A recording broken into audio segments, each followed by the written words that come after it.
नमस्कार दोस्तों, आज हम केमिस्ट्री क्लासेज यूट्यूब चैनल में पढ़ेंगे हार्डी-सुलजे नियम। बहुत ही महत्वपूर्ण यह प्रश्न है, स्वर्ण संख्या और हार्डी-सुलजे नियम।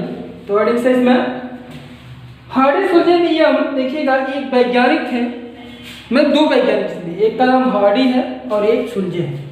इन दोनों वैज्ञानिकों ने कोलाइडी विलयनों पर बहुत अधिक अध्ययन किया और अध्ययन करके इनमें जो वैद्युत अपघट्य की मात्रा होती है, उस वैद्युत अपघट्य का जो जिन पदार्थों से मिलकर के वो पदार्थ बने होते हैं, जो वैद्युत अपघट्य है, जिन्हें डालने से जो कोलाइडी विलयन होता है, कोलाइडी विलयन स्कंदित हो जाता है, उन पदार्थों को लेकर के इन्होंने अध्ययन किया और अध्ययन करने पर एक एक पदार्थों की वैलेंसिया देखी, संयोजकताओं को देखा और उस संयोजकता के आधार पर कोई भी कोलाइडी विलयन किसी भी वैद्युत अपघट्य के माध्यम से किस प्रकार से स्कंदित हो जाता है, उसकी क्षमता को ज्ञात किया और उसी को आधार मान करके हार्डी और सुलजे दो वैज्ञानिक थे, दोनों ने मिल करके एक नियम दिया, जिस नियम का नाम पड़ा हार्डी-सुलजे नियम। हार्डी-सुलजे नियम के अनुसार विपरीत आवेशित या विपरीत आवेश युक्त आयन की संयोजकता, देखिए विपरीत आवेश का मतलब क्या हुआ कि धनात्मक ऋणात्मक, जैसे NaCl है, ये टूटेगा आपका Na प्लस आयन और Cl माइनस, तो ये प्लस है और ये माइनस है, तो विपरीत आयन हुए ना। विपरीत आयनों की संयोजकता वैलेंसी, जैसे इसकी वैलेंसी एक होती है, इसकी वैलेंसी एक होती है। संयोजकता जितनी अधिक, उसकी साल की स्कंदन करने की शक्ति भी उतनी अधिक होगी। कहने का मतलब ये हुआ, कोई भी कोलाइडी विलयन है, उस कोलाइडी विलयन को स्कंदित करने के लिए जो वैद्युत अपघट्य पदार्थ लिया जा रहा है, उस वैद्युत अपघट्य पदार्थ में जो धनात्मक और ऋणात्मक आयन है, उन आयनों की जितनी संयोजकता अधिक होती है, क्षमता जो होती है, संयोजकता की जो शक्ति होती है, वो जितनी ही अधिक होगी, उतना ही वो वैद्युत अपघट्य पदार्थ उस कोलाइडी विलयन को अधिक मात्रा में स्कंदित कर सकता है, पूरित कर सकता है। जैसे यहाँ पर लिए गए हैं धनावेशित साल की परिस्थिति में ऋणावेशित स्कंदन संबंध, अर्थात धनावेशित कोई कोलाइडी विलयन लिया जा रहा है और उस धनावेशित कोलाइडी विलयन में ऋणावेशित आयन डाल करके उसे कैसे स्कंदित किया जा रहा है, उसकी क्षमता के आधार पर। जैसे यहाँ पर देखिएगा ferrous cyanide ion 4 positive is less than phosphate ion 4 negative और less than phosphate ion 3 negative और सल्फेट आयन 2 नेगेटिव, लास्ट में क्लोरीन दिया गया है। कहने का मतलब यह है, सबसे अधिक किसकी ऋणायनता है, अर्थात सबसे अधिक मात्रा बहुत जल्दी ही क्या करेगा, ये किसी भी धनात्मक कोलाइडी साल को, कोलाइडी विलयन को जल्दी से स्कंदित कर देगा। इसके बाद उसकी क्षमता से, अर्थात जितनी क्षमता इसकी, इससे थोड़ी क्षमता, अर्थात क्योंकि इसकी संयोजकता 4 होगी, संयोजकता 4 होने के कारण ये अधिक मात्रा में स्कंदित करेगा। इसकी संयोजकता 3, इसकी संयोजकता 2, इसकी संयोजकता 1 होगी, इसीलिए घटते हुए क्रम में इनको लिखा गया है। ठीक है ना। अगला आता है स्वर्ण संख्या। स्वर्ण संख्या किसे कहते हैं, बहुत बार पूछा जाता है परीक्षाओं में और बहुत ही इंपॉर्टेंट हेडिंग है, बहुत ही इंपॉर्टेंट हेडिंग है। किसी रच्छी कोलाइड, अब देखिए रच्छी कोलाइड क्या होता है, देखिए रच्छी कोलाइड क्या होता है, पहले हम इसको जान लेते हैं। कोई भी कोलाइडी विलयन है और उस कोलाइडी विलयन में यदि हम वैद्युत अपघट्य पदार्थ को डालते हैं, कोई भी कोलाइडी विलयन खुद में जाए, ठीक है ना। ये मान लीजिए है कोई पदार्थ और इसमें कोई कोलाइडी विलयन लिया गया, ठीक है ना। इस कोलाइडी विलयन में कोई भी पदार्थ आपका वैद्युत अपघट्य डाला जाता है, इस वैद्युत अपघट्य के डालने से ये पदार्थ तुरंत क्या होता है, आपका स्कंदित हो जाता है, ठीक है ना, अर्थात अवक्षेप हो जाता है, अवक्षेपित हो जाता है। तो ये वैद्युत अपघट्य को डालने पर विलयन क्या हो गया, अवक्षेपित हो गया। अब इस विलयन में एक और कोई कोलाइडी विलयन मिला है, मतलब 2, पहले से जो कोलाइडी विलयन अधिक मात्रा में थी, उस कोलाइडी विलयन में एक और कोलाइडी विलयन हमने मिला दिया। अब इस वैद्युत अपघट्य को डालेंगे, पहले जब हमने डाला तो ये तो स्कंदित हो गया, लेकिन जैसे इस दूसरे वाले कोलाइडी विलयन को इसमें मिला दिया, तो ये वैद्युत अपघट्य की मात्रा डालने पर कोलाइडी विलयन स्कंदित नहीं हुआ। अब ये कोलाइडी विलयन स्कंदित नहीं हुआ, इसका कारण ये हुआ कि जो कोलाइडी विलयन मिलाया गया था, यही कोलाइडी विलयन को स्कंदित नहीं होने दिया, स्कंदित होने से रोका। तो इस विलयन को स्कंदित होने से रोकने वाला कौन है? ये दूसरा वाला कोलाइडी विलयन है ना।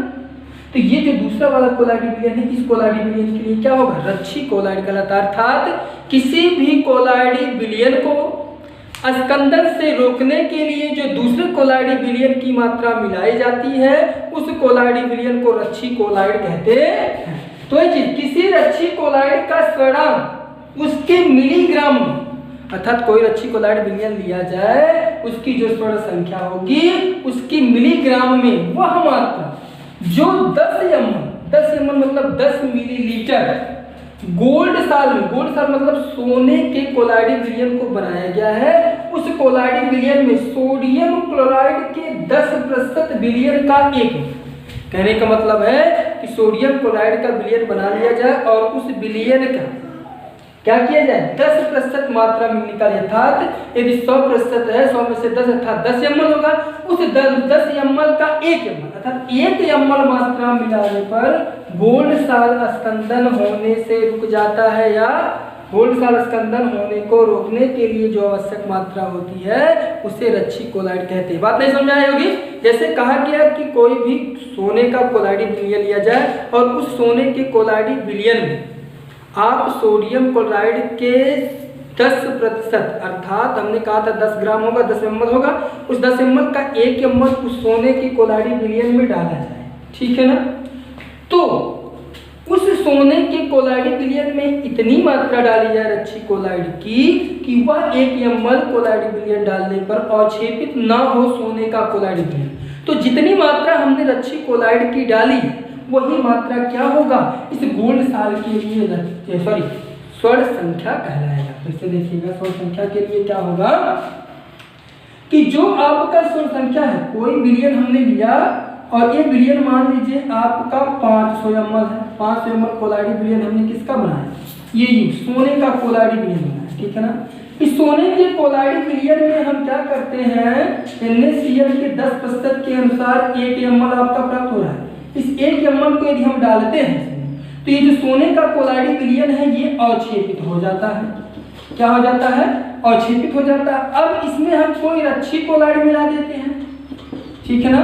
अब इस रच्छी कोलाइड को मिलाने से ये विलयन स्कंदित या अवक्षेपित नहीं हो रहा है। तो मान लीजिए हमने 2 ml मिलाया हो रच्छी कोलाइड, तो ये 2 ml क्या होगा? इस AU सोने के गोल्ड के लिए क्या होगा? स्वर्ण संख्या कहलाता है। रक्षण क्षमता या सामर्थ्य बराबर 1/, स्वर्ण संख्या होता है। अर्थात किसी भी विलयन का जो रक्षण क्षमता होता है वो स्वर्ण संख्या के विरुद्ध क्रमानुपाती होता है। जैसे देखिएगा, कुछ द्रव को लिया गया, कुछ द्रव स्नेही कोलाइड। अब आइएगा, आपके मन में प्रश्न आया है द्रव स्नेही, तो देखिएगा कोलाइडी विलयन 2 प्रकार के होते हैं। एक तो आपके द्रव स्नेही होते हैं पहला, और दूसरा आपका क्या होता है? द्रव विरोधी कोलाइड होता है। कौन सा होता है? द्रव विरोधी कोलाइड, ठीक है ना। दो, एक द्रव स्नेही और एक क्या होते हैं? द्रव विरोधी कोलाइड होते हैं। तो आइएगा, द्रव स्नेही कोलाइड क्या होता है? ऐसे पदार्थों का कोलाइडी विलयन या ऐसा पदार्थ लिया जाए जिस पदार्थ को जल में घोलने पर आसानी से कोलाइडी विलयन बन जाता है। कहा गया कि ऐसे पदार्थ जिनका कोलाइडी विलयन जल के साथ आसानी से बन जाता है उसे द्रव स्नेही कोलाइड कहते हैं। जैसे स्टार्च हो गया, गोंद हो गया, जिलेटिन हो गया। जैसे स्टार्च, गोंद, जिलेटिन हो गया, तो क्या होंगे? द्रव स्नेही कोलाइड होंगे। कहा गया ऐसे पदार्थ जिनको जल में मिलाने पर आसानी से कोलाइडी विलयन बना लेते हैं उन्हें द्रव स्नेही कोलाइड कहते हैं। जैसे स्टार्च, गोंद, जिलेटिन, ठीक है ना। दूसरा, द्रव विरोधी कोलाइड, ऐसे कोलाइडी विलयन जिनको जल में घोलने पर या जल में मिलाने पर आसानी से कोलाइडी विलयन नहीं बनाते हैं उन्हें हम कहते हैं क्या? द्रव विरोधी कोलाइड। जैसे आपका फेरस का हो गया, AU का हो गया, Na का हो गया, Ag। इन धातुओं का कोलाइडी विलयन तो क्या होता है? जल में घोलने पर आसानी से नहीं बनाते हैं, तो इन्हें द्रव विरोधी कोलाइडी विलयन कहते हैं। लेकिन यहाँ पर द्रव स्नेही कोलाइड लिया गया है। जैसे जिलेटिन लिया गया, जिलेटिन का जो स्वर्ण संख्या होता है वो 0.005 से 0.01 होता है। केसिन का जो कोलाइडी विलयन होता है 0.01 होता है। होमोग्लोबिन का जो कोलाइडी विलयन होता है वो 0.0 3 होता है। आलू के स्टार्च का जो कोलाइडिक विलयन होता है वो 25 होता है और एरोबिक गोंद का होता है 0.15। ये सब आपके इन पदार्थों के स्वर्ण संख्या है।